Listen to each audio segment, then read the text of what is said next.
6. Empleo de la fuerza.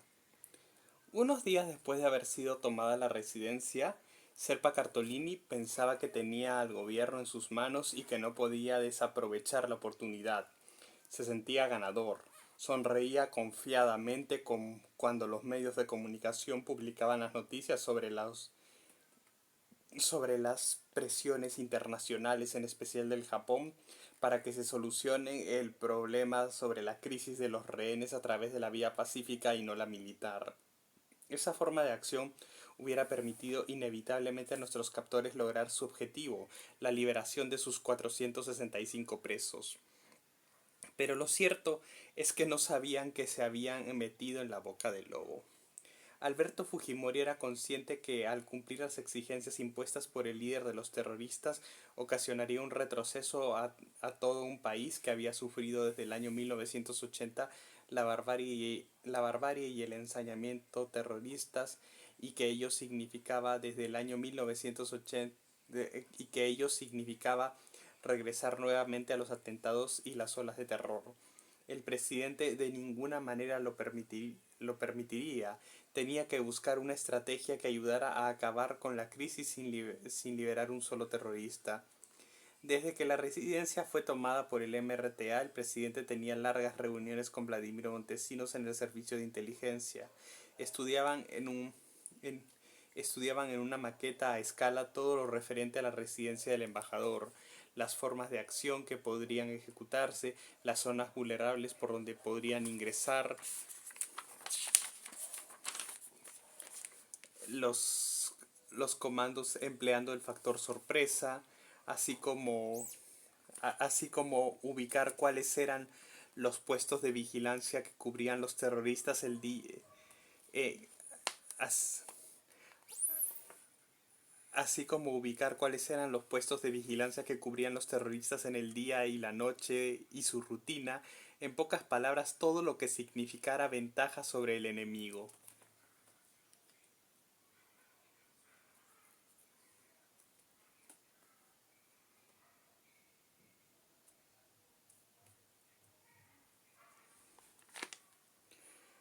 En esas largas horas entre cuatro paredes participaban también el jefe de la Brigada de las Fuerzas Especiales, el general Augusto Jaime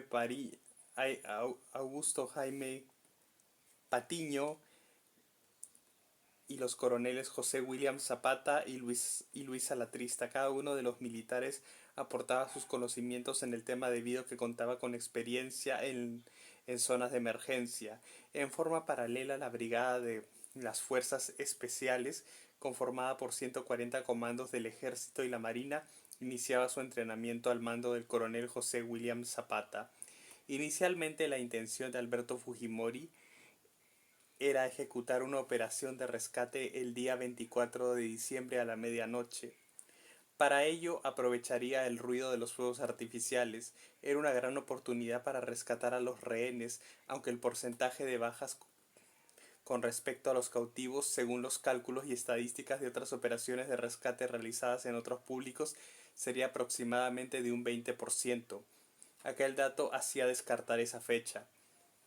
Una segunda alternativa consideraba que podría ser en la hora en la que se iniciaba el año nuevo. Sin embargo, esta sería descartada por no contar con el conocimiento sobre el grosor de las paredes. De ejecutarlo y en el caso de que no se dieran las paredes ante las explosiones o que ocasionaría el fracaso de la operación con un alto porcentaje de bajas de rehenes.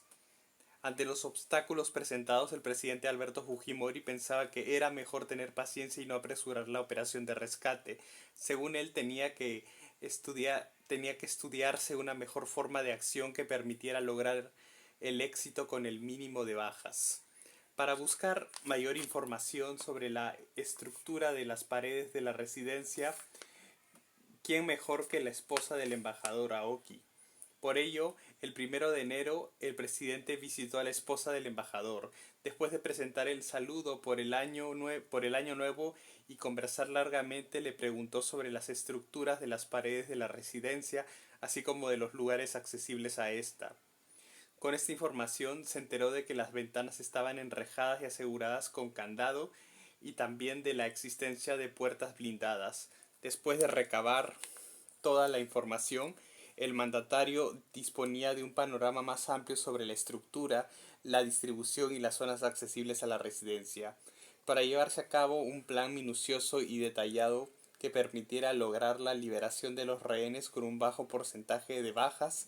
Se rentaron las casas ubicadas en la parte posterior de la residencia, así también algunos departamentos de los edificios que la rodeaban. La estrategia era colocar personal de inteligencia con binoculares. Algunos de estos aparatos tenían la forma de telescopio, similares a los que se encuentran en los submarinos. Estos ayudarían a la observación de los movimientos de terroristas y rehenes dentro de la residencia. La policía se encargó de introducir inicialmente una gran cantidad de micrófonos dentro de las cosas que nos traían. Los representantes de la Cruz Roja no tenían conocimiento de este hecho. En casi todos los artículos que ingresaban diariamente a la residencia existía un micrófono insertado sin despertar la sospecha de terroristas y rehenes. Los termos, los crucifijos, las escobas, los cuadros con la imagen del Señor de los Milagros, los libros y todo lo que se podía colocar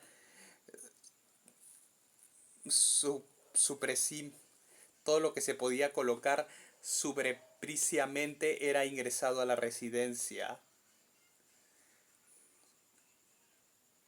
Todo lo que se podía colocar subrepticiamente era ingresado a la residencia. La policía desde un inicio estaba a cargo de la labor de inteligencia. La policía desde un inicio estaba a cargo de la labor de inteligencia. Posteriormente lo asumiría el personal del servicio de inteligencia, con el objetivo de lograr un trabajo completo que asegure el éxito de la operación de rescate. Desde La Oroya fueron traídos 32 mineros para que realicen la construcción de 5 túneles subterráneos. Estos se iniciarían desde las casas rentadas con dirección hacia los jardines de la parte posterior e interior de la residencia. La construcción de los túneles fue una inspiración de Fujimori basada en una obra arquitectónica preincaica ubicada en una región de Ancash llamada Chavín de Huántar. Al inicio de la construcción de los túneles se presentaron una serie de obstáculos, por ejemplo, la forma como transportar la tierra, que era sacada de los túneles sin ser detectado por los medios de comunicación ubicados en las ventanas de las casas y edificios aledaños. No resultaba nada fácil hacerlo, tuvieron que emplearse diferentes maneras para evacuar todo ese gran tonelaje de tierra que se sacaba diariamente. Se emplearon autos y camionetas para sacar cientos de sacos llenos de tierra, con la finalidad de no despertar sospechas sobre la construcción de estos. En forma paralela, en el campo de construcción de la Brigada de las Fuerzas Especiales, ubicado en el distrito de Chorrillos, se había iniciado la construcción de una réplica similar a la residencia del embajador del Japón. La intención era que los 140 comandos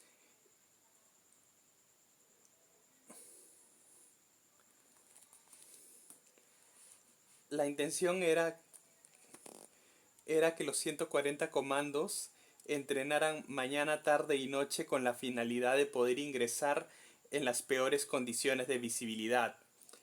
Esto en el caso de esto en el caso esto en el caso de falta de iluminación o del humo que se extendería producto de las explosiones a la hora del inicio del rescate. Asimismo se tomaron en cuenta los posibles amagos de incendio. En ese día nada podía fallar. Tenían que verificarse todos los detalles de incendio. En ese, en ese día nada podía fallar. Tenían que verificarse todos los detalles para que para que no se suscitaran obstáculos de último momento.